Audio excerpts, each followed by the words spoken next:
Some people like dual monitor setups, some people like triple monitor setups.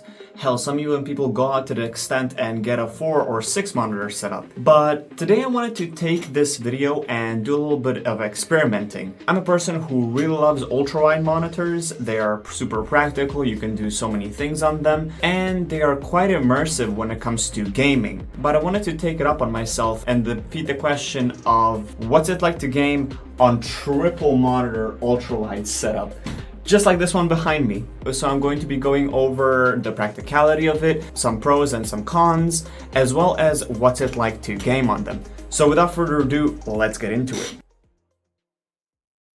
So first off, of course, not everyone is going to want to do this because it is quite expensive to do, and as well as it's not really that practical, let's be honest. If you're doing a setup like this one behind me, then you're either doing it to flex or just, it looks very sick. You can't look at this and not say that it doesn't look cool. So because it is a rare thing to do and not many people are, and people aren't just that, stupid enough like I am to do this, I'm going to be basically going over my whole experience with this, basically telling you if it's worth it at the end or not. But if it really is, you're gonna have to stick to the end of the video to see what I say. So let's get started. Let's get into it. So in my case, what I have here is the Asus ROG 43-inch. We have a Philips 49-inch, and we also have another Asus 43-inch. These two models on left and right are the same model, so 144 Hz refresh rate. However, this middle screen is only 70 Hz refresh rate. In my case, it's not really something that I worry too much about because I'm personally not that big of a gamer. I mostly do production work and 3D art. So in my case, 70 Hz is not that bad, but you definitely notice the difference when you're going in between the hertz or monitors. So both of these left and right monitors costed me about 500 euros, and this middle one costed me more around 700 to 800. And these were all bought used, but they still work pretty fine. The machine that is running this entire setup is nothing too crazy. I'm running the MSI GeForce RTX 3070 Ti paired with the Core i7 11th gen. I have 62 gigs of RAM. The motherboard is an MSI Mag Z590 Tomahawk Wi-Fi. The power supply is 850 volts. So let's start off with practicality. It's pretty self-explanatory, but when you do this method, you have a lot of screen real estate. If you have multiple windows or if you're a person who does multitasking, then this is pretty much a dream come true because you can have up to 10 windows all completely separately opened. You can have YouTube on one screen, then you can have your Steam on other, and Discord and Telegram or Twitter, whatever you're using. And if you're someone who does 3D work, then you can have, let's say, something that you're looking for a reference, or you can have your color palette on one side. Basically, it is a lot of screen real estate. So you can just juggle that around and you can do whatever you want. One thing that I heard a lot of people bring up is, isn't your neck going to hurt by always looking on left and right side? And the thing I have to say about that is you're not going to always look on the left. You're not going to, let's say, have your Discord open all the way on the left side, and then basically when you're typing, you're going to look to the left. You're going to have applications that you only need to look for like a few seconds just to check something and then turn back around. So you're not going to constantly be looking in the one direction. It's just you take a little glimpse, and all the main programs that you need are going to be in the middle of your screen.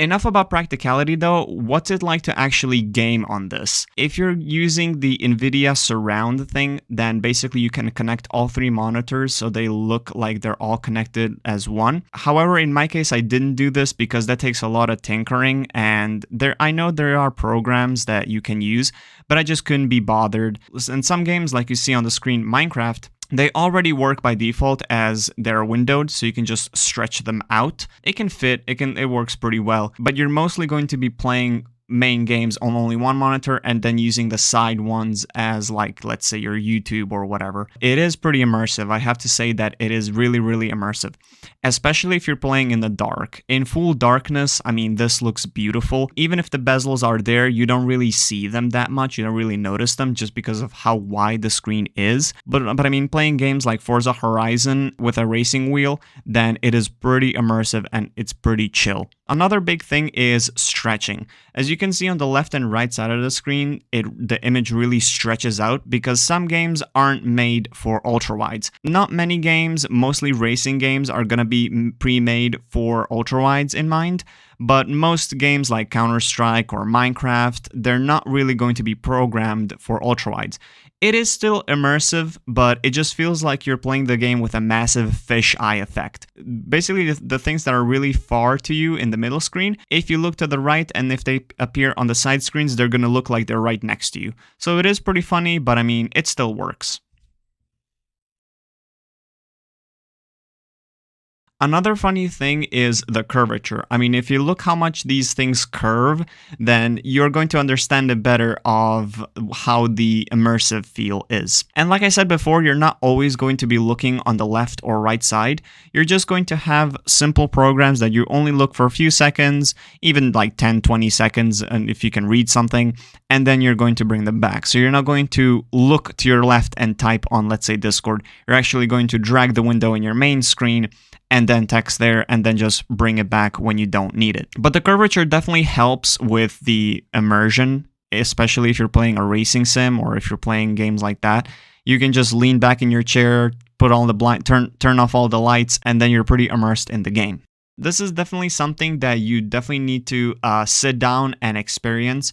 You can't understand the full joy of it when you're just looking at it in the video. And I know it's not something that's not widely available. I mean, you have to do this by yourself because I don't think no other company or no other like place is going to have 3 ultra-wide monitors for you to just try out. But take it from me, if you're a huge racing sim person or if you like flight simulators, this is literally a dream come true because it gets you immersed so much and it is really great, especially if you can have all 3 monitors, the same brand, the same refresh rate hertz, and the same aspect ratio. So is it worth to have a setup like this one?